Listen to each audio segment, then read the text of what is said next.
सपने देखने वाली बहू। गुप्ता जी की बहू अंजलि को सपने बहुत आते थे। एक दिन सुबह सुबह जब अंजलि सोकर उठी, सासू माँ जानती हैं क्या होने वाला है? अरे क्या हुआ, फिर से कोई नया सपना देख लिया क्या? हाँ सासू माँ, बहुत जोर से बरसात आने वाली है। आज कोई कपड़े मत धोना, सूख नहीं पाएंगे। अरे बहू, बाहर तो इतनी तेज धूप निकली पड़ी है, तुमको कहाँ बारिश नजर आ रही है? अरे मम्मी जी, मैंने सपने में देखा था बहुत जोर से बारिश होने वाली है, इसलिए बस आज कोई कपड़े नहीं धुलेंगे। अरे लेकिन इससे पहले भी तो कितनी बार तुझे सपने आए हैं, कभी कुछ सच भी होता है क्या? मम्मी जी, आप भी ना सपनों पर भरोसा करना चाहिए, भरोसा। अंजलि की सास उसकी कोई बात नहीं मानती, लेकिन उस दिन वाकई में शाम होते होते घने बादल आ जाते हैं और जोर से मूसलाधार बारिश होने लगती है। अंजलि, आज तो तुम्हारा सपना सच हो गया। बहू, आज तो तुमने सपने में बारिश देखी थी ना, और देखो सच में बारिश हो गई। लगता है अगली बार से हमें तुम्हारी बात माननी पड़ेगी। पापा जी, मैं तो हर बार ही मम्मी जी से कहती हूँ, मेरे सपने सच हो जाते हैं, बस भरोसा रखिए। कुछ दिनों के बाद, अजी सुनते हैं, मुझे ना सपना आया था और सपने में मैंने देखा कि आपकी पूरी 1 करोड़ की लॉटरी लगी है। अरे कभी कभी सपना सच होना सही बात है, लेकिन हमेशा ऐसा नहीं होता अंजलि। और वैसे भी लॉटरी लगने ही वाली है तो अच्छी बात है ना। मैं तो कहती हूँ, हम वो बड़ा सा घर खरीदने वाले थे ना, आज ही चलकर उसको फाइनल कराते हैं। अरे वाह वाह, हाथ में पैसा नहीं और बड़ा घर खरीदना है। अरे मम्मी जी, बताया ना आपको, मुझे सपना आया था कि हम 1 करोड़ की लॉटरी लगने वाली है। देखो बेटा, ये पैसों का मामला है, इसमें किसी तरह की रिस्क नहीं लेनी चाहिए। और जब तुम्हारा सपना सच हो जाए तब तुम घर खरीद लेना। मम्मी पापा ठीक है अंजलि, अभी इतनी जल्दबाजी करने की क्या जरूरत है? मैं कुछ नहीं जानती, मुझे वो घर चाहिए तो चाहिए। और आपको प्रॉब्लम क्या है? कुछ दिनों में तो पैसे आने ही वाले हैं लॉटरी से। हाँ, तो जब पैसे आ जाएंगे तब खरीद लेंगे ना। पर हमारी अंजलि खाना पीना छोड़कर जिद पकड़कर बैठ जाती है। आखिर मजबूर होकर अंजलि के पति को उस घर को बुक कराने के पैसे देने पड़ते हैं। कई दिन बीत जाते हैं, लेकिन अंजलि के पति की कोई लॉटरी नहीं लगती। कुछ दिनों के बाद, तुम्हारे सपने के चक्कर में तो सब खराब हो गया अंजलि।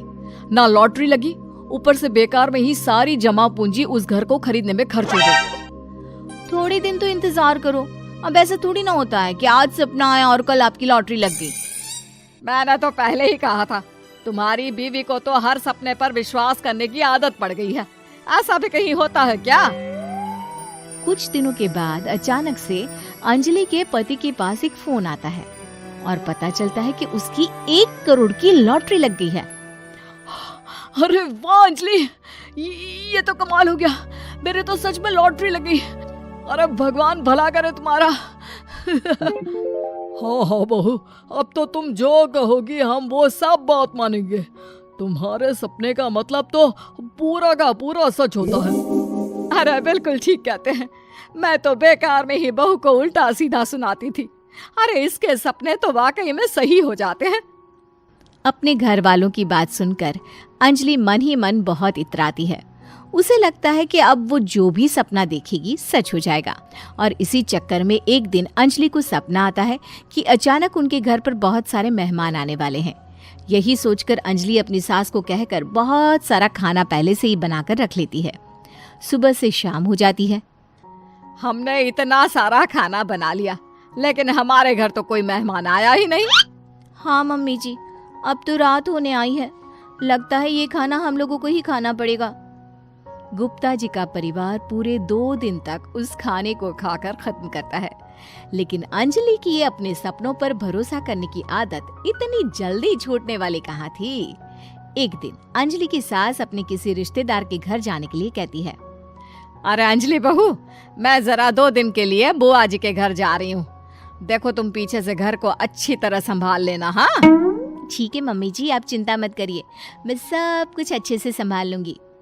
बहू, वैसे तो तुम सब कुछ बहुत अच्छे से ही करती हो, लेकिन देखो ये जरा ना सपनों पर भरोसा थोड़ा कम किया करो बेटा। क्या मम्मी जी, मेरे इतने सारे सपने तो सच हो जाते हैं, उसके बाद भी आपको शक ही रहता है हमेशा। अरे बेटा, कभी कभार की बात अलग है, लेकिन हमेशा इन बातों पर भरोसा करना बहुत बड़ा नुकसान भी करवा सकता है। तुम्हें इस बात को समझना चाहिए। ठीक है मम्मी जी, समझ गई। अब आप आराम से जाइए, मैं सब कुछ बहुत अच्छे से कर लूंगी। अंजलि की सास बुआ जी के घर चली जाती है। उसके जाने के बाद अंजलि एक दिन सुबह सोकर उठती है और जोर जोर से रोने लगती है। अरे क्या हुआ अंजलि, तुम रो क्यों रही हो?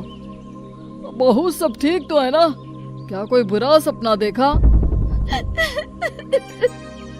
अरे पापा जी क्या बताओ, मम्मी जी नहीं रही, वो हम सबको छोड़कर चली गई।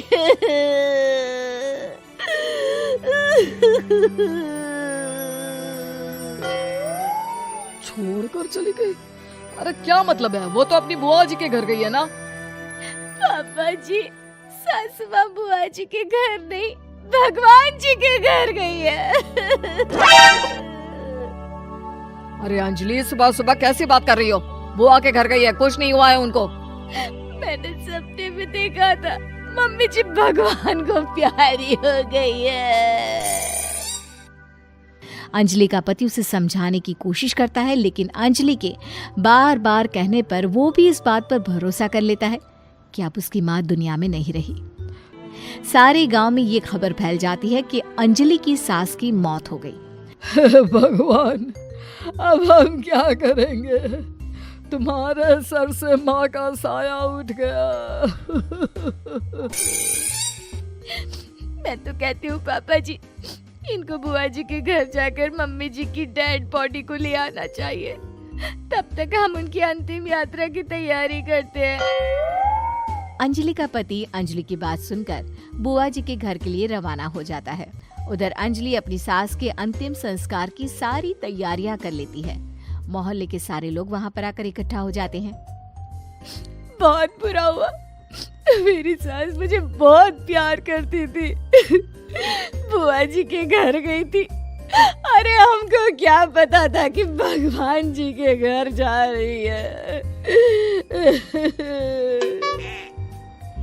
अंजलि ने अपनी सास की तस्वीर पर हार पहनाकर घर के बीचों बीच रख दिया। सब लोग आकर गुप्ता परिवार को सांत्वना दे रहे थे। थोड़ी देर बाद अंजलि का पति घर आता है और साथ में अपनी माँ को भी ले आता है। अरे बहू, मेरी तस्वीर पर हार क्यों चढ़ा रखा है? सब लोग अंजलि की सास को देखकर डर जाते हैं। अरे आप लोगों को डरने की कोई जरूरत नहीं है, मेरी माँ जिंदा है।